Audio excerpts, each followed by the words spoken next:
मनुष्य पूछता है टेंशन कैसे खत्म करे। मैं कहता हूं टेंशन को खत्म मत करो, उसे समझो, क्योंकि जिसे तुम समझ लेते हो वह खुद ही गिर जाता है बिना किसी लड़ाई के। तुम टेंशन से लड़ते हो, इसीलिए टेंशन और मजबूत हो जाती है। तुम उसे दवाई से दबाते हो, इसीलिए वह फिर लौट आती है, और हर बार पहले से ज्यादा भारी।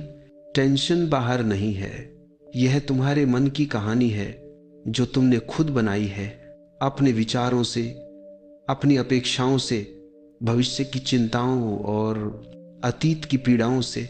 समझो, टेंशन स्थिति से नहीं होती बल्कि तुम्हारे विचारों की व्याख्या से होती है। एक ही परिस्थिति दो लोगों के सामने रख दो, एक हंसेगा दूसरा रोएगा, परिस्थिति वही है, अंतर है देखने के तरीके में। टेंशन वहीं खत्म होती है जहां समझ शुरू होती है। जब तुम देख पाते हो कि जो हो रहा है वही होना है और जो होना था वही हुआ, तब भीतर स्वीकृति जन्म लेती है।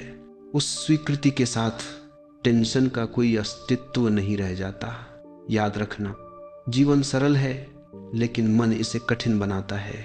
जो कुछ है उसे स्वीकार कर लो, टेंशन गिर जाएगी।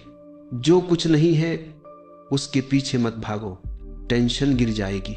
जो तुम्हारे नियंत्रण में है उसे करो, और जो नहीं है उसे जाने दो। टेंशन स्वयं समाप्त हो जाएगी। दवाई शरीर को शांत कर सकती है पर मन को नहीं। मन को शांत करती है समझ, और जब समझ आती है तुम पाओगे शांति बाहर नहीं, शांति तो हमेशा तुम्हारे भीतर ही थी। याद रखना, टेंशन मिटाने का सबसे बड़ा उपाय है साधारण होना, स्वीकार करना और जीवन को अपने ही ढंग से बहने देना।